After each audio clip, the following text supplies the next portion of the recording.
Expense ratio one of the factors தான். இதை வச்சு மட்டுமே நீங்கள் ஃபண்டு ஸ்கீமை சூஸ் பண்ணலாமா இல்லையானா தேவையே கிடையாது. இந்த சென்செக்ஸ் இண்டெக்ஸோ நிஃப்டி இண்டெக்ஸோ கிட்டத்தட்ட 13-14% ரிட்டர்ன்ஸ்னா அதை தாண்டி இந்த பாசிவ் ஃபண்டால ரிட்டர்ன்ஸ் கொடுக்க முடியாது. பட் இதுவே ஒரு ஆக்டிவ் மியூச்சுவல் ஃபண்டால அந்த பர்டிகுலர் ஸ்கீம் நல்லா பர்ஃபார்ம் ஆச்சுன்னா உங்களுக்கு அந்த பர்டிகுலர் இயர் ரிட்டர்ன்ஸ் ஜாஸ்தி வரும். இப்போ நீங்கள் கோல்டு காயினாக வாங்கினாலும் ஃபியூச்சரில் அதே ப்ரைஸில் வாங்குறதுக்கான வாய்ப்புகள் உண்டு. பட் அதுவே ஒரு நகையாக வாங்குறீங்க அப்படின்னா செய்கூலி சேதாரம் அப்படின்னு போய் இந்தியாவில் இன்னும் நிறைய பேசுகிறாங்களே மியூச்சுவல் ஃபண்டுனா பெனிட்ரேஷன் 6%-7% தான். ஸோ மார்க்கெட் இன்னும் மேலே போகிறதுக்கான வாய்ப்புகள் ஜாஸ்தி.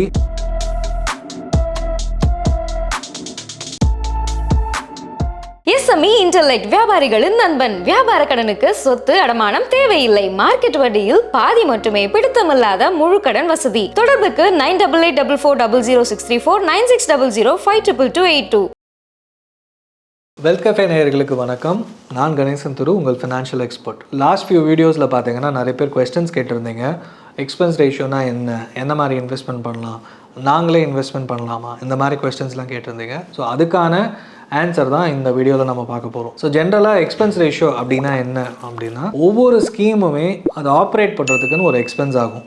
அதாவது ஒரு ரிசர்ச் டீம் இருப்பாங்க, அவங்களுக்கான expense, as well as promotional materials, distributor expense, இந்த மாதிரி நிறைய விஷயங்களை உள்ளடக்கி ஒரு எக்ஸ்பென்ஸ் ரேஷியோக்குன்னு ஒரு கேப் செபி கொடுத்துருக்காங்க.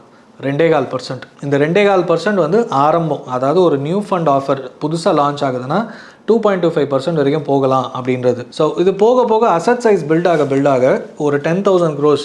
இப்போ ஹெச்டிஎஃப்சியில் பார்த்தீங்கன்னா ஹெச்டிஎஃப்சி டாப் 100 ஃபண்டு இல்லைனா பேலன்ஸ்ட் அட்வான்டேஜ் ஃபண்டுலாம் பார்த்தீங்கன்னா 94 இருக்குது. சில ஃபண்ட்ஸ் 30 வருஷமாக இருந்தாலும் asset size less than 10,000 crore இருக்கும். நான் சொன்ன டாப் 100 ஃபண்டு பேலன்ஸ் அட்வான்டேஜ் ஃபண்ட்னா ஒரு 40,000 கோடி 50,000 கோடிக்கு மேலே உள்ள ஒரு மிகப்பெரிய ஃபண்டு. ஸோ இவ்வளோ கோடி ஆகும்போது ஆட்டோமேட்டிக்காக எக்ஸ்பென்ஸ் குறைஞ்சிக்கிட்டே வரணும் அப்படின்றதும் செபியோட ஒன் ஆஃப் த ரூல்ஸ். அதாவது 2.25 இந்த மாதிரி ஸ்கீம்ஸில் பார்த்தீங்கன்னா 1.5 1.6 இந்த ரேஞ்சில் இருக்கும். இல்லை ஸ்கீம் ரொம்ப நாள் ஆயிடுச்சு, ஒரு 10,000 crores கிராஸ் ஆச்சுனாலே நிறைய கம்பெனிஸ் பார்த்தீங்கன்னா எக்ஸ்பென்ஸ் ரேஷியோ குறைச்சிருவாங்க. ஸோ எதுக்கு இந்த மாதிரி ஆக்டிவ் மியூச்சுவல் ஃபண்டில் எக்ஸ்பென்ஸ் ரேஷியோ பார்க்கணும் அப்படின்னா, இது ஒன் ஆஃப் த ஃபேக்டர், அவ்வளோதான். இது ஒரு முக்கியமான விஷயமா அப்படின்னா கிடையாது.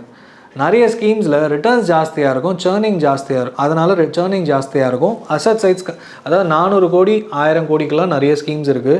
அவங்க ரிட்டர்ன் ஜாஸ்தி கொடுப்பாங்க. ஃபார் எக்ஸாம்பிள் குவான்டோட இதெல்லாம் பார்த்தீங்கன்னா அவங்க எஸ்காட்ஸை அக்வயர் பண்ணி ஆரம்பித்ததுனால அவங்க அசட் சைஸே ஒரு ஃபியூ தௌசண்ட் க்ரோஸில் ஆரம்பித்தாங்க. இப்போ தான் சில ஸ்கீம்ஸில் 10,000 கோடியை க்ராஸ் பண்ணியிருக்காங்க. ஸோ அந்த மாதிரி டைமில் அவங்க சேர்னிங் ஜாஸ்தியாக இருக்கும். சேர்னிங் ரேட்டுனா, நான் ஒரு கம்பெனியை வாங்குகிறேன், ப்ராஃபிட் ஏறினவுடனே திருப்பி இன்னொரு கம்பெனியை வாங்கிட்டே மாறி பண்ணிகிட்டே இருக்கேன்னா எனக்கு ப்ராஃபிட் ஜாஸ்தியாக ரிட்டர்ன்ஸ் ஜாஸ்தியாக காமிக்க முடியும். இது அசட் சைஸ் கம்மியாக இருக்கும் போது ஃபியூ 100 crores ஃபியூ 1000 crores இருக்கும் போதோ என்னால் பல்காக வாங்கி விற்க முடியும். பட் இதுவே ஒரு 10,000 கோடி மாறும் போது லிக்விடிட்டி இஷ்யூஸ் வரலாம்.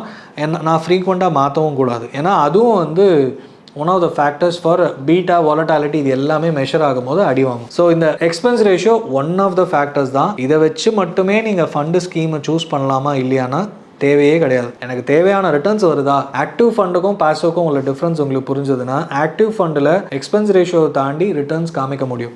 இதுவே இண்டெக்ஸ் ஃபண்டோ இடிஎஃப்ஓ பார்த்தீங்கன்னா மிஞ்சு போனால் 0.25% 0.15% இந்த ரேஞ்சில் இண்டெக்ஸும் இடிஎஃப் ஃபண்டும் கொடுக்க முடியும். பட் இதில் ட்ராக்கிங் எரர் அனதர் 0.3% 0.5% வரும். ஸோ ஓவராலாக இண்டெக்ஸ் ஃபண்டுலேயும் 0.25 0.3 0.6% வரைக்கும் எக்ஸ்பென்ஸ் ரேஷியோ வரதுக்கு வாய்ப்பு இருக்குது. பட் ரிட்டர்ன்ஸ் பார்த்தீங்கன்னா இந்த சென்செக்ஸ் இண்டெக்ஸோ நிஃப்டி இண்டெக்ஸோ கிட்டத்தட்ட 13-14% ரிட்டர்ன்ஸ்னால் அதை தாண்டி இந்த பாசிவ் ஃபண்டால் ரிட்டர்ன்ஸ் கொடுக்க முடியாது. இதுவே மிட் கேப்னா க்ளோஸ் டு 20% லாஸ்ட் 10 இயர்ஸில் கொடுத்துருக்காங்க. ஸ்மால் கேப்பில் 17-18% இண்டெக்ஸில் கொடுத்துருக்காங்க.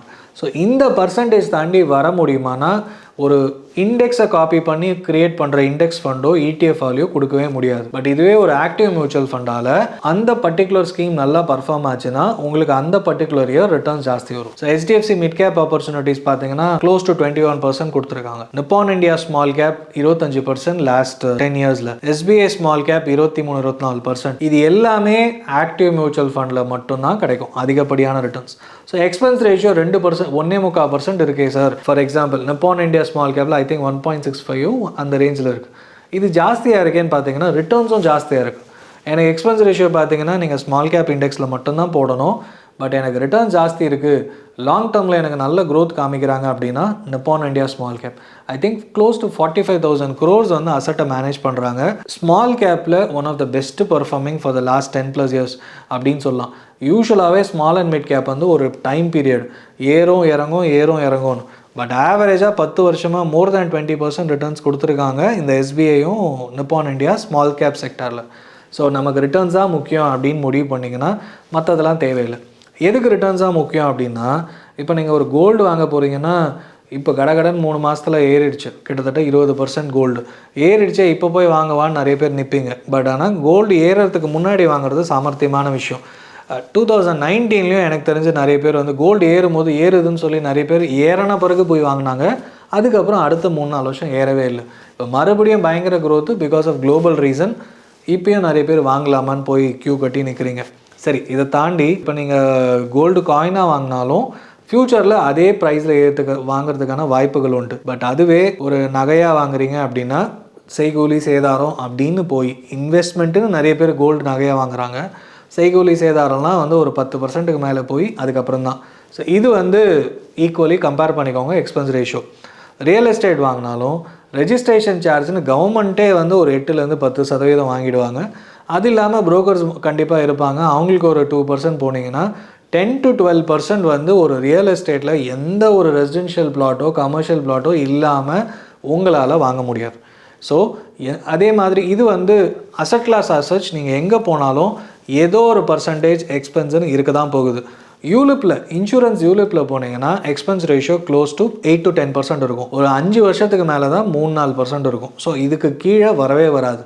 நிறைய பேங்க்ஸில் அதே மாதிரி பேங்க்கில் போய் வாங்கலாமான்னு கேட்டிருக்கீங்க. பேங்க்கில் போனாலே எனக்கு தெரிஞ்சு நிறைய பேர் வந்து எஸ்ஐபியில் போடணுன்னு போய் யூலிப்பில் போய் எஸ்ஐபி ஸ்டார்ட் பண்ணியிருக்காங்க. நிறைய ஆன்லைன் ஆப்ஸ் வந்து இப்போ நிறைய நான் ஆன்லைனில் இன்வெஸ்ட்மெண்ட் பண்ணுறேன்னு பார்க்குறீங்க. அவங்க எல்லாமே ட்ரெடிஷ்னலாக ஒரு யூலிப் பிளானை ப்ரொமோட் பண்ணுறதுக்கு எஸ்ஐபின்னு சொல்லி விற்றுட்டு கடைசியில் யூலிப் பாலிசி டாக்குமெண்ட்டை அனுப்பிச்சிருக்காங்க. ஸோ உங்களுக்கு தெரிஞ்ச டிஸ்ட்ரிபியூட்டர் கிட்ட போனீங்கன்னா அவருக்கான இன்கம் வந்து அந்த 1.5%லேருந்து 2%க்குள்ளே வரப்போகுது. அவருக்கு 0.5%, கம்பெனிக்கு ரிமைனிங் பர்சன்ட், அவர் மட்டுமே 2% இல்லை. அதே மாதிரி இனிஷியலாக உங்கள் இன்வெஸ்ட்மெண்ட்டில் அவருக்கான இன்கம் உங்களுக்கு வந்து இன்ஃபர்மேஷனை கிளாரிட்டி கொடுக்கறதுக்கு பக்கத்தில் ஒருத்தர் இருந்து உங்களுக்கு ஹெல்ப் பண்ணுறதுக்கான அவருக்கான இன்கம் தான் இந்த விஷயம். சரி, இதெல்லாம் நானே பண்ணிக்கணுமா, ஏன்னா எனக்கு எல்லாமே தெரியும், நிறைய வீடியோஸ் பார்த்துட்டேன் அப்படின்னா ஓகே. நிறைய ஆப்ஸ் இருக்குது.